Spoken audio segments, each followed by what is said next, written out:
falar do debate entre o Paine e o Burke é falar sobre a Revolução Francesa e, mais especificamente, sobre a Inglaterra e a Revolução Francesa.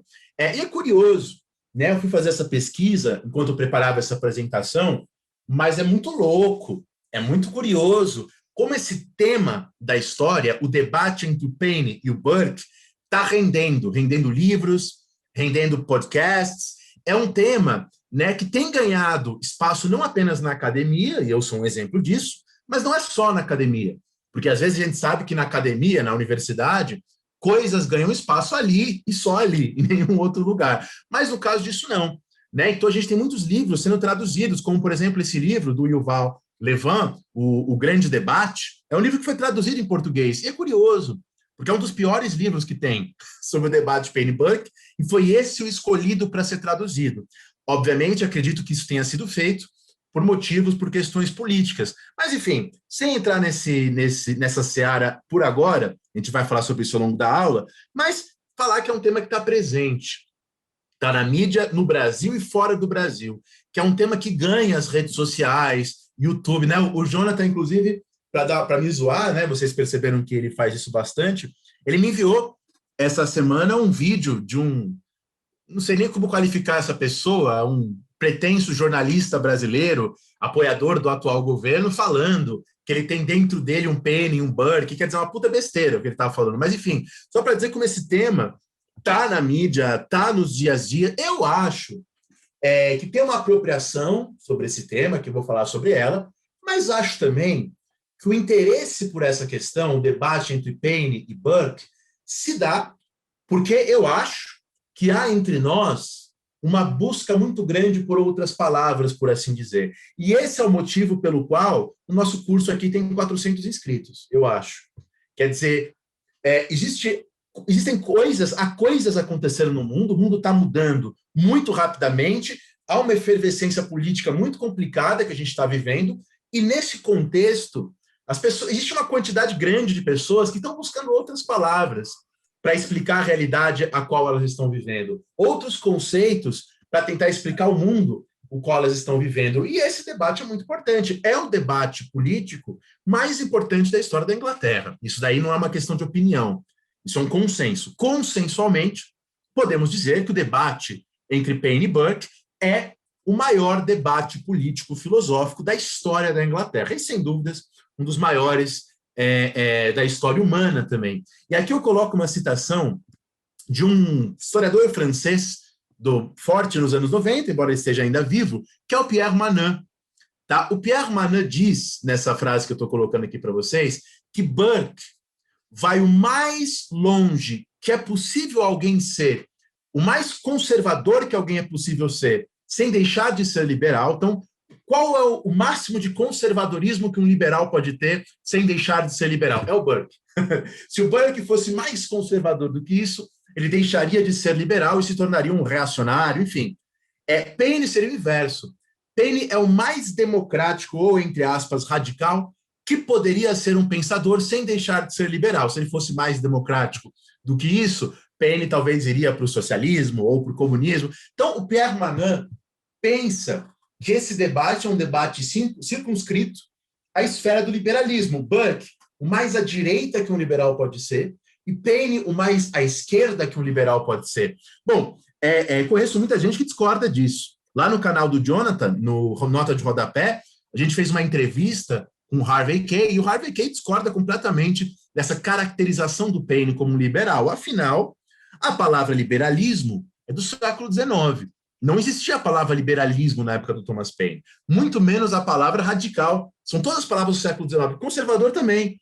Então, o Burke não se via como conservador, ele nem tinha essa palavra. O Paine não se via como liberal, ele sequer tinha essa palavra. Como democrático, ele se via. Vamos falar sobre isso. Mas, enfim, é um debate controverso, é um debate importante e é um debate sobre o qual há poucos consensos, né? Tem gente que fala que o Burke é um pensador iluminista.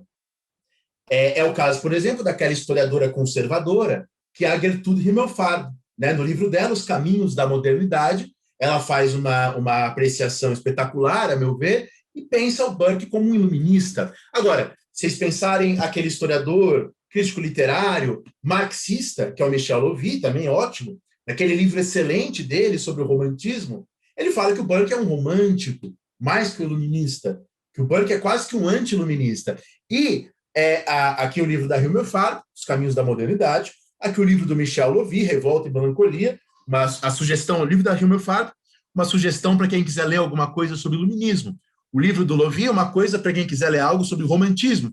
E há também o livro do Alfred Coban, que é o historiador liberal, revisionista, que chama o Burke de anti-iluminista. Então, veja que entre os grandes historiadores não há consenso se o Burke é um iluminista, um contra-iluminista, um romântico, um conservador, um liberal, um conservador liberal. Para muita gente, conservador e liberal são coisas incompatíveis. Né? O Roger Scruton, quando era mais jovem, achava que eram coisas incompatíveis, conservadorismo e liberalismo. Depois o Roger Scruton, mais velho, muda de ideia. Tá? O Burke era um filósofo, um economista político, um humanista. Tá? Aqui o Jaurès, para quem não sabe, o Jaurès escreve a primeira história socialista da Revolução Francesa, a primeira história da Revolução Francesa numa perspectiva de esquerda. É o livro dele. E lá no livro dele, na página 416, ele fala, eu acho que o Paine empurrou um pouquinho o Burke para a direita, e vice-versa. E o Burke empurrou um pouquinho o Paine para a esquerda. Tá? O Coban fala a mesma coisa. O Coban, que é o avô do revisionismo, né? Eu acho que o Paine cristaliza as opiniões mais extremas, eu não chamaria de extremas, mas enfim, cristaliza as opiniões mais extremas no lado e o Burke no outro. Né? São antípodas, mas um nos ajuda a esclarecer o outro, né? Um nos ajuda a conhecer o outro. Aqui uma frase, uma passagem de um juiz escocês sobre o impacto da Revolução Francesa na Inglaterra. Ele fala assim, aqui na Inglaterra, no final do século XIX, quando ele era jovem, tudo soava e estava ligado à Revolução Francesa. Parecia que tudo tinha a ver com a Revolução Francesa. Tudo. Tá? Outro, Chesterton, um conservador, né, como vocês sabem, mas um conservador de peso, né? Eu até estava comentando com alguns colegas aqui, que eu estava relendo essa semana os tempos interessantes, né, do Hobsbawm. E aqui o Hobsbawm faz um elogio ao Chesterton, né, como um conservador genial, mas um conservador, evidentemente. Mas o Chesterton diz: o maior acontecimento da história inglesa no final do século XVIII deu-se na França. Quer dizer, este debate entre ingleses, na verdade entre britânicos, porque o Burke é irlandês, mas esse debate entre britânicos no final do século XVIII, o maior debate da história política inglesa, é um debate que tem a ver com a Revolução Francesa. E não só o debate.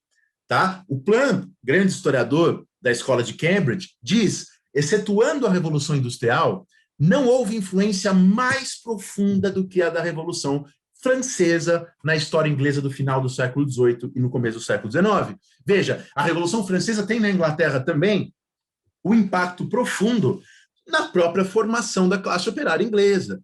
Tá? Para a gente lembrar do livro do Thompson, A Formação da Classe Operária Inglesa, quando ele fala que a classe operária inglesa, o movimento operário inglês, né, surge, o movimento operário como um todo, então, surge na esteira do que estava acontecendo na França, com fortes ligações com o que estava acontecendo na França. Aqui o historiador liberal, Trevelyan, com a Revolução Francesa e as guerras que a sucederam, pôs-se fim na Inglaterra todas as mudanças políticas pelo espaço de 30 anos. Quer dizer, havia na Inglaterra, no final do século XVIII, uma grande demanda por mudanças, inspirado na Revolução Francesa, em grande parte, e uma das grandes causas da repressão a esse movimento e da ausência de uma reforma na monarquia inglesa no final do século XVIII foi o medo da Revolução Francesa.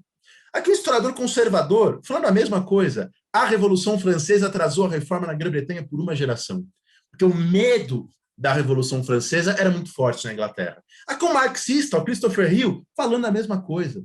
No final do século XVIII, a oligarquia inglesa parecia moribunda, mas ela sobrevive por mais de 50 anos. E um dos motivos do atraso da reforma, as reformas são feitas no século XIX, as reformas vitorianas, na época da Rainha Vitória, um dos motivos do atraso era o medo da Revolução Francesa.